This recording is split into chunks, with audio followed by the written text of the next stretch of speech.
Hello everyone, आप सभी का स्वागत है इस बेहतरीन प्लेटफॉर्म पर। सीएसआर एग्जामिनेशन हो चुका है, उसके रिजल्ट्स भी लग गए हैं।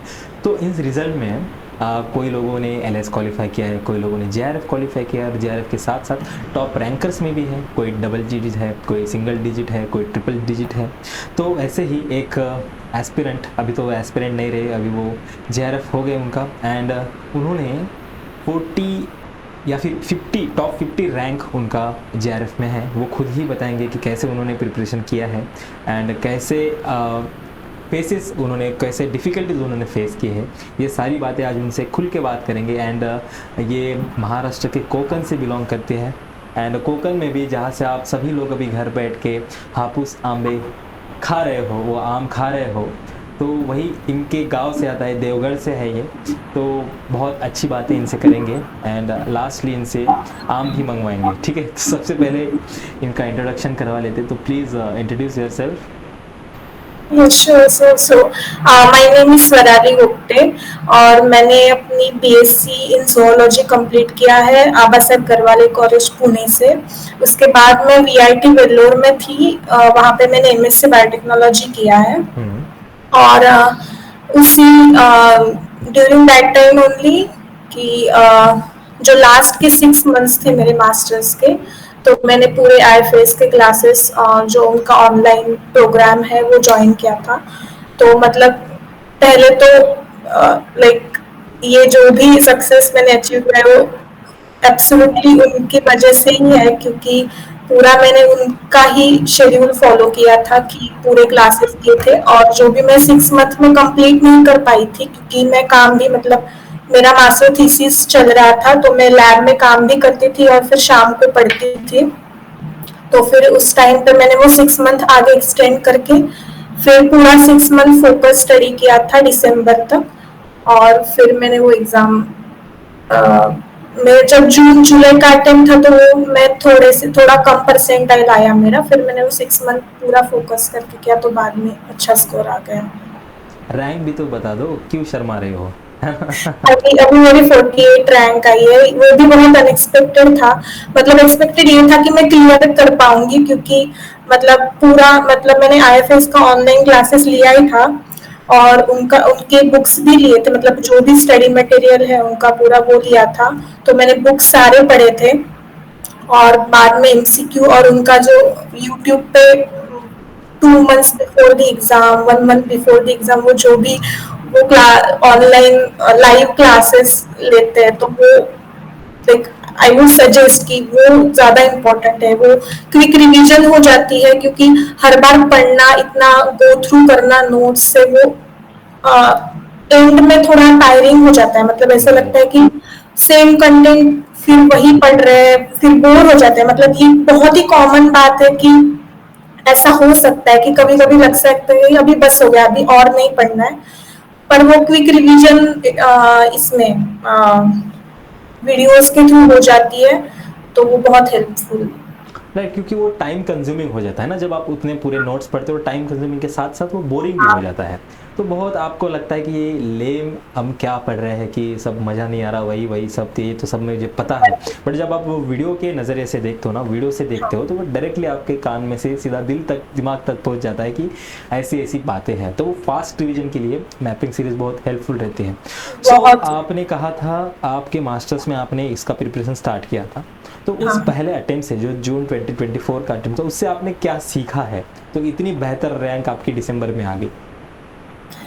तो ये मैं जरूर शेयर करना चाहूंगी, क्योंकि मैं जब उस स्टेज में थी तो मैं इतना कंफ्यूज रहती थी कि मैं कैसे करूं, फिर मेरा हो जाएगा, क्या मैं अलग से करूं। तो मैंने पहले क्या था कि मैंने बस क्लासेस देखे थे, इतने नोट्स पढ़े नहीं थे। मतलब जब भी वो क्लासेस ऑनलाइन सभी फैकल्टीज लेते हैं, तो वो बोलते हैं कि अच्छा मैंने पढ़ाया है, तो उसी दिन का उसी दिन रिवाइज कर लो। लेकिन मैं पढ़ती ही देर रात तक थी, तो रिवाइज करने का टाइम ही नहीं मिलता था।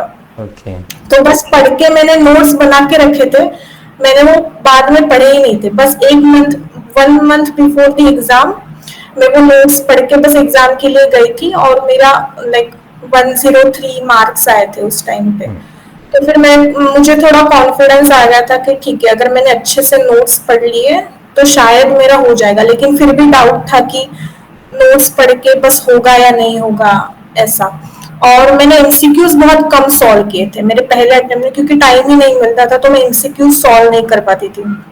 तो मैंने इस टाइम ये डिटेक्ट किया कि even if I am clear about the concepts, जब एमसीक्यू सॉल्व करने के टाइम पे बहुत ही कंफ्यूजन हो जाता है, क्योंकि कंफ्यूजिंग मतलब सीएसआर का एम ही है वो कि कंफ्यूजिंग ऑप्शंस दे दो, मतलब 50% एलिमिनेट करना इजी है, बाद में जो 50% बचता है वहां से एक करेक्ट ऑप्शन चुनना वो मतलब मुझे वो थोड़ा डिफिकल्ट टास्क लगता था। तो मैंने पूरे जो आईएफएस का बुक है जहाँ पे combined previous year question papers के सेक्शन वाइज उन्होंने एक कलेक्शन करके एक बुक बनाया, तो वो मैंने प्रेफर किया, वो सारे एमसीक्यू मैंने सॉल्व किया। और बस एमसीक्यू सॉल्व नहीं किए, जो भी एमसीक्यू नहीं आ रहा है वो क्यों नहीं आ रहा है, इसका आंसर यही क्यों है, तो थोड़ा सा एनालिसिस करके सॉल्व किया, तो वो बहुत हेल्पफुल रहा। तो मतलब रिसर्च में जाने से पहले ही रिसर्च कर लिया आपने सीएसआर के एग्जाम के ऊपर, we can say that. Yes. और ये भी मैंने सीखा कि मतलब मुझे पहले लगता था कि ये सीएसआर वाले ऐसे की क्वेश्चंस पूछते हैं, फिर मेरे को रियलाइज हुआ कि जब रिसर्च में जाऊंगी तो ऐसे ही एनालिसिस करके सीखना पड़ता है, तो वो मुझे क्लियर हो गया कि सीएसआर एक सही एग्जाम है जो रिसर्च के लिए प्रेफरेबल है। हाँ एग्जैक्टली, तो वो आपका एक बेस बनाती है ना, आपको उस अप्रोच की तरफ लेके जाती है कि कैसे सोचना है, राइट? तो वही तो उसका पर्पस है, आपको सिर्फ फेलोशिप देना ये उसका पर्पस नहीं है, आपके माइंड को चेंज करना ही उसका पर्पस है। तो आपने कहा कि आपका मास्टर्स बायोटेक से हुआ है वीआईटी में, राइट? तो वीआईटी का क्या माहौल है रिसर्च के पर्पस में? Because I went to the Vellore for workshop, so मुझे बहुत ऐसे ब्रिलियंट माइंड वहाँ पे दिखे हैं, तो आपके ख्याल से, आपके पर्सपेक्टिव से कैसा है वीआईटी का माहौल? रिसर्च के लिए बहुत ही अच्छे इंस्टीट्यूट है, वहाँ पे कोलैबोरेशंस भी होते हैं और अच्छे प्रोफेसर्स हैं जिनके अंडर रिसर्च होता है अच्छा। लेकिन उस टाइम मेरे लिए बायोटेक बहुत नया था, क्योंकि मैं बेसिक साइंस से थी, बीएससी मैंने बेसिक साइंस में किया, और बाद में मैं थोड़ा बायोटेक, क्योंकि मुझे रिसर्च में इंटरेस्ट था, तो मैंने थोड़ा सा मर्ज करने का कि मेरे को लैब का एक्सपोजर मिल जाएगा, तो वो डेफिनेटली मिला। Microbiology, molecular biology, synthetic chemistry, बहुत ही अच्छे लैब्स है, लैब फैसिलिटीज है सारे, तो दैट इज रियली गुड। तो फिर उसी उन सारे चीज़ों को देख के ही आप सीएसआर की तरफ मुड़े हो? हाँ बिल्कुल, मतलब पीएचडी करनी है ये बहुत पहले से डिसाइडेड था, पर कैसे करनी है, कि इंडिया से करनी है या बाहर से करनी है, ये बहुत सारा कंफ्यूजन था। लेकिन और ये बात मतलब मुझे शेयर कर, मतलब I would like to share this, कि मैं एग्जाम से बहुत डरती थी कि मतलब एग्जाम्स मुझे बिल्कुल भी पसंद नहीं है, मतलब मुझे पता भी होता है, मुझे सब आ रही होता है, लेकिन एग्जाम्स नहीं। तो मेरा एक गोल था कि वो जो फियर ऑफ एग्जाम्स मेरे दिमाग में, वो दिमाग से निकालना है, इसलिए सीएसआर निकालना था मुझे, कि अच्छे से पढ़ूंगी डिटर्मिनेशन के साथ, और वो जो फियर है ना वो जाना चाहिए था, इसलिए मैंने सीएसआर। वही वो बोलते हैं ना कि हम लोहे को लोहे से काटते हैं, तो वैसे ही हमें डर को उस एग्जाम से ही काटना पड़ता है, एग्जाम को एग्जाम से ही काटना पड़ता है। अभी तो चला गया ना डर, अभी तो हाँ बिल्कुल, मतलब मैं ये तो है सच बात की, अच्छे से प्रिपरेशन के साथ कोई भी एग्जाम क्लियर हो सकती है, अच्छा गाइडेंस और खुद का determination and hard work. Right, exactly. तो फिर अभी क्लियर हो गया है कि कहाँ करना है, पीएचडी अब्रॉड में करना है, इंडिया में करना है, या फिर वीआईटी में ही करना है? अभी इंडिया में ही, हाँ अभी इंडिया में ही देख रही हूँ। अभी एप्लीकेशन पहले किया, मतलब डीएसटी इंस्पायर स्कॉलरशिप भी मिली थी, तो उसके बेसिस पे मैंने पहले ही एप्लीकेशन कर दिए थे, तो फिर अभी उसके इंटरव्यूज चल रहे हैं। Okay, very nice. मतलब आपने अभी तक पीएचडी के लिए एनरोल नहीं किया, मतलब इंटरव्यू देना अपना स्टार्ट हो गया? हाँ। तो एक एक्सपीरियंस आपको आ जाता है कि कैसे पूछते हैं सवाल, कौन से सवाल पूछे जाते हैं, राइट? क्योंकि वो फिर एक न्यू फेज है कि एग्जाम एक बार क्लियर हो गया, फिर ये interview is itself a new process. And right, and अगर मैं आज एग्जाम की बात करूँ तो ए, बी एंड सी, ये 3 सेक्शन होते हैं। 3 में से सबसे पहले आपने किसको अप्रोच किया और उसके पीछे का कारण क्या है? तो बेसिकली मैंने ए मतलब ए बी सी ये मेरा सीक्वेंस में मैंने सॉल्व एग्जाम में जब अपियर किया तो ए बी सी ऐसे ही सॉल्व किया, पर टाइम लिमिट रखी कि फर्स्ट 20 मिनट्स ए पार्ट को दूंगी। पर मेन एग्जाम में मेरा थोड़ा सा गड़बड़ हो गया कि मेरे 30 मिनट्स फर्स्ट जो थे वो ए पार्ट के लिए चले गए। मैं थोड़ी ज्यादा कॉन्शियस होकर सॉल्व करी थी कि गलत ना करूँ मैं, क्योंकि मैंने ए पार्ट के लिए ज्यादा प्रिपरेशन नहीं किया था।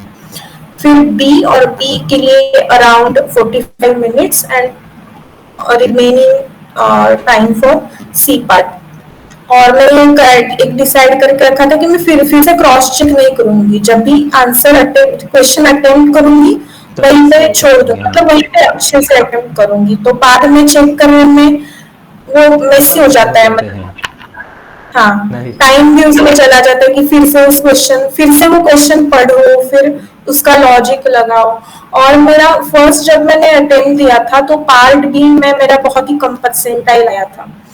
तो क्योंकि part B is all about I guess it's about memory, like how much you remember about what you have read, and part C is more of analytical part की राइट। आप एनालिसिस करोगे question का। और वो तो part से मेरा थोड़ा सा कंपैरेटिवली मुझे इजी लगता था कि जो भी एनालिसिस पार्ट है वो, पर पार्ट भी मेरा बहुत ही वीक था, तो इसलिए मैंने वर्ड टू वर्ड रीडिंग किया था कि मैंने पूरे आईएफएस का जो बुक मटेरियल है उनका, तो वो पूरा मैंने वर्ड टू वर्ड पढ़ के उसमें से कुछ मिसिंग है क्या कि नोट्स में ऐड कर देती थी कि वो मेरे साथ रहेगा।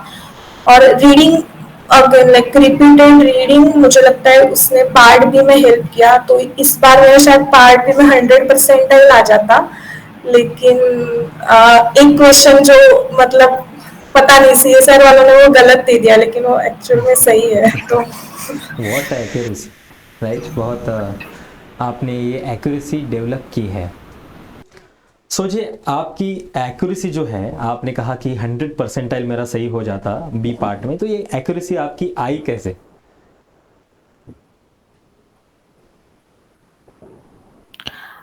तो बस वही कि बार बार सही वही चीज, मतलब जो भी नोट्स है वो रिपीटेडली उनको रीड करना है। बहुत मतलब आई कैन अंडरस्टैंड कि बहुत ही बोरिंग हो जाता है कि कभी कभी ऐसे ये करता है कि नोट्स देखने भी नहीं है ऐसे, पर वही है कि उस पॉइंट पे वो गेम चेंज हो जाता है कि आप कितना डिटर्मिनेशन के साथ, रेजिलियंस के साथ वो करते हैं। एग्जैक्टली ये यही तो बात है। मतलब आपको कितना भी बोर हो जाए बट वो पढ़ना ही है ना। आप हाँ। क्या करते थे, बहुत बोर हो गया अब तो सब आ गया मुझे, बिकॉज क्या है ना, बायोलॉजी इज वेरी वोलाटाइल। आप 3-4 दिन भी गैप दे दोगे तो वो पूरा निकल जाएगा आपके दिमाग से। तो इसलिए कितना भी बोर हो जाए आपको डेली पढ़ना ही है, ये बात आपने याद रखनी है। तो ये कितना हार्ड था कि सी पार्ट में से 50 स्किप करना है, 25 ही सिलेक्ट करना है। कभी कभी हो जाता है ना कि 25 के ऊपर भी आपको आते हैं, बट उनमें से फिर डिसाइड करके नहीं, इससे ज्यादा मुझे श्योरिटी इस क्वेश्चन पे है तो इसको रखते हैं, इसको निकाल देते हैं। ये कितना डिफिकल्ट हुआ? तो फर्स्ट अटेम्प्ट जब मैंने दिया था तो मुझे पता था कि 75 क्वेश्चंस है, उनमें से 25 करने हैं, लेकिन वो बहुत ही डिफिकल्ट हो जाता है चॉइस ऑफ द क्वेश्चन कि कौन सा क्वेश्चन आप चूज करते हो, आप सॉल्व करो। वो बहुत ही डिटरमाइनिंग पार्ट हो जाता है। तो उसमें मैं मतलब मैंने पूरे 75 क्वेश्चंस रीड किए हैं पेपर में। तो ऐसे फर्स्ट क्वेश्चन आया, ओके मेरे को लगा कि अगर लग रहा है कि थोड़ा सा भी मुझे आ रहा है तो मैं ट्राई करती थी, अगर जरा सा भी डाउट है तो मैं वो छोड़ देती थी, मतलब कि आगे नेक्स्ट क्वेश्चन देखना है। क्योंकि 75 है, बहुत सारे ऑप्शन है, उनमें से बस 25 या फिर 20 से 25 जो भी रेंज है उसमें क्वेश्चन कर देंगे तो हो जाएगा अगर सही किया तो। फिर मैं क्वेश्चन पढ़ती थी, फिर जरा सा भी मुझे लग रहा है कि डाउट है, मैं ज्यादा सोचने में टाइम वेस्ट नहीं करती थी, नेक्स्ट क्वेश्चन देखती थी। ऐसे करते करते अगर कुछ क्वेश्चंस ऐसे लग रहे हैं कि शायद मैं थोड़ा ट्राई करूंगी तो आ जाएगा, लेकिन अभी टाइम वेस्ट नहीं करना है, अभी नहीं आ रहा है, तो वो मार्क करके आगे मतलब देखती थी क्वेश्चंस। तो अगर मैं 75 क्वेश्चन पे पहुंच गई हूँ और मेरे 25 हो गए हैं तो फिर मैं वो क्वेश्चंस नहीं देखती थी जो भी मैंने ऊपर मार्क करके रखे हैं। लेकिन अगर नहीं हो रहे 25 तो फिर मैं वो देखती थी कि जो भी मार्क किए वो आ रहे तो मैं सॉल्व करती थी। तो ये मैंने पहले नहीं किया था। पहले जब मैंने अटेम्प्ट दिया था तो मैं मुझे ऐसा था कि जो भी मैं क्वेश्चन देखूंगी, अरे मैंने इतना पढ़ा है तो क्वेश्चंस आने चाहिए। तो ये बहुत ही एक मेरा इगोइस्टिक गलत वे में आप अप्रोच चले था। जाते थे आप।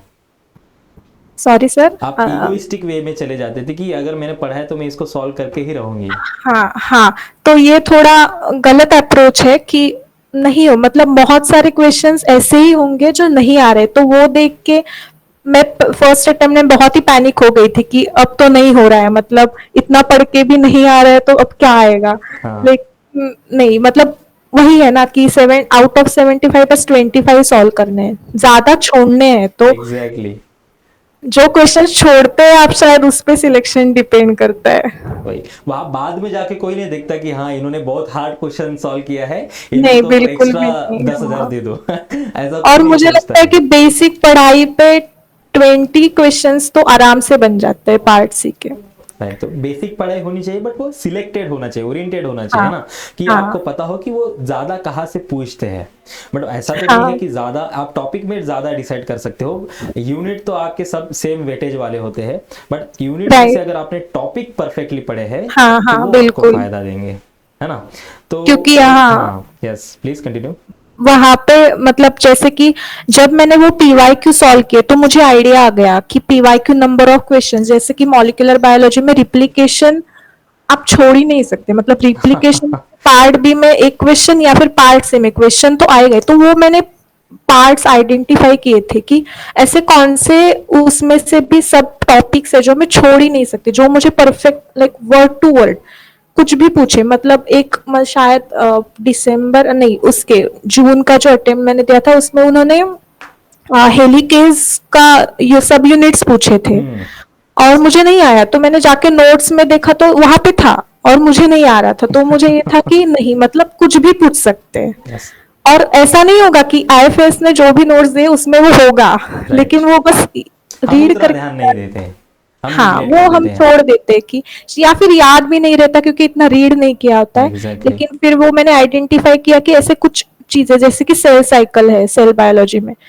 एक क्वेश्चन तो आएगा ही, तो वो बस करके जाना है, इतना थोड़ा सा एनालिसिस खुद का करके। यस वहां पे अगर लिखा भी नहीं होगा कि हेलिकेज ऑक्टेमर होता है, बट डायग्राम में 6 रिंग आपको देखने को मिलेगी हाँ बिल्कुल Exactly. बिल्कुल। तो अगर लिखा भी नहीं है तो डायग्राम से भी आपको प्रूव हो जाता हाँ, है। तो ऑब्जर्वेशन हाँ स्किल्स चाहिए अच्छे। Exactly exactly. तो अगर मैं कहूँ कि अगर ये एग्जाम आपके लाइफ से मैंने डिलीट कर दी इस बार की, आपको फिर से देनी है, तो आप ऐसे कौन से चेंजेस करोगे खुद में या फिर खुद के प्रिपरेशन में? आप अब तो डर चला गया ना आपका एग्जाम देने का, तो आप हाँ हाँ पिछली बार भी बिल्कुल। दे सकते हो एग्जाम। अब मतलब अब तो मैं कुछ चेंजेस नहीं करूंगी जैसे मैंने अभी तक, क्योंकि मेरा डेली रूटीन सेट था जो कि मैंने 6 मंथ, लाइक सेम उसी को ये भी फॉलो मैं करते हैं। कहना चाहूंगी कि ऐसे be true to yourself कि yes and trust yourself कि कोई भी देखने के लिए नहीं होता है। कि जैसे कि मेरे घर में पेरेंट्स मेरी टीचर है तो कभी घर पे नहीं थे, तो और मेरा फोन मेरे साथ, मतलब मैंने फोन भी मैं कबर्ड में रख के फोन कबर्ड लॉक कर देती थी कि मम्मी स्कूल में लेके जाती थी, तो वो डिस्ट्रैक्शन नहीं था। इंस्टाग्राम नहीं था पूरे 6 मंथ्स, कुछ भी नहीं था और रूटीन सेट था। तो वही रूटीन और डिसाइड करके रखा था कि क्योंकि मुझे कुछ सब्जेक्ट्स बहुत ही ज्यादा पसंद थे, तो वो मुझे सुबह पढ़ना जो भी पसंद है वो मैंने डिसाइड करके रखा था कि मॉर्निंग शिफ्ट में मैं क्या पढ़ूंगी, फिर इवनिंग शिफ्ट में मैं कौन से सब्जेक्ट पढ़ूंगी और फिर एमसीक्यू सॉल्व करूंगी, उसका एनालिसिस करूंगी, फिर बस वही। और वो रूटीन अगर एक बार सेट है तो वही करके फिर हो जाता है। और पीवाई क्यू सॉल्व करना बहुत इंपॉर्टेंट है। Right exactly, zero procrastination, right, इसलिए मोबाइल हाँ लॉक कर दो, ताला फेंक दो किधर भी राइट। तो बिल्कुल। ऐसे आपने इतना इसका प्रिपरेशन किया है, एंड आई होप आगे भी जब आप रिसर्च करोगे इतने ही मेहनत से, इतने ही डेडिकेशन से करोगे, एंड इतने ही दिमाग के साथ करोगे कि कैसे क्या एग्जाम पूछती है, कैसे एग्जाम ने, आपने एग्जाम का बैकबोन जाना है, राइट, कि एग्जाम में क्या क्या पूछा बिल्कुल। जाता है, कौन से टॉपिक रिलेवेंट है। बहुत अच्छे तरीके से आपने इसको प्रिपेयर किया है, एंड एट द एंड हमारे व्यूवर्स को आपकी तरफ से कुछ गोल्डन शब्द, सुनहरे शब्द सुनने को मिलेंगे? इतना तो कुछ नहीं, मतलब आई से कि trust, you can trust IFS blindly. मतलब वो जो भी बोलेंगे वो बस करना है। मतलब ये तो मैंने बहुत ही, मतलब ये बस उनके प्लेटफॉर्म पे आके मैं बोल रही, इसलिए नहीं मैं बोल रही, मैं सबको यही बताती हूँ, घर पे सबको पता है कि केसी सर के लेक्चर्स, मैं ऐसे, मैं ब्रेकफास्ट भी कर रही हूँ, मेरे लेक्चर शुरू रहते थे कि केसी सर कुछ बोल रहे तो वो सुनना है बस। मतलब और एक चीज में मुझे बेनिफिशियल लगी कि ये केसी सर ने ही बोला था कि अगर आप अभी दिसंबर का अटेम्प्ट दे रहे हो तो उसके पहले जून का मॉर्निंग इवनिंग और उसके प्रीवियस ईयर का दिसंबर का जो भी होगा मॉर्निंग इवनिंग, वो क्वेश्चंस के जो कंसेप्ट है वो अच्छे से करके जाओ। तो मैंने वो बहुत ही फोकस वे से किया था कि दिसंबर 23 मॉर्निंग इवनिंग एंड जून जुलाई में जो हुआ था 24 का मॉर्निंग इवनिंग, वो उन क्वेश्चंस का एनालिसिस करना है और वो जो कंसेप्ट है उसके पीछे वो करके जाना है। तो बहुत सारे क्वेश्चंस में क्वेश्चन देख के ऐसे हो गया था, अरे ये तो मुझे पता है, मतलब ये तो मैंने किया है क्योंकि वो दिसंबर में था, वो जून में था, ऐसे। तो वो बहुत ही हेल्पफुल, क्योंकि लास्ट 1 मंथ जो था तो मैं रीड करके करके बोर हो गई थी, तो मैं यही करती थी कि क्वेश्चन पेपर लेके हर एक क्वेश्चन का एनालिसिस करना है, तो वो बहुत ही हेल्पफुल है। तो वही डिटर्मिनेशन है, और बस अगर आपने डिसाइड किया है आप करोगे तो हो जाएगा। क्योंकि मैं ऐसी थी कि मुझे एग्जाम्स देना पसंद नहीं था, मैं डरती थी एग्जाम्स नहीं होगा, मतलब कॉम्पिटिटिव एग्जाम्स नहीं होंगे। नॉर्मल तो मेरा पॉइंटर अच्छा था, लेकिन कॉम्पिटिटिव एग्जाम्स कभी मैं दिया ही नहीं था। एक सेल्फ डाउट था।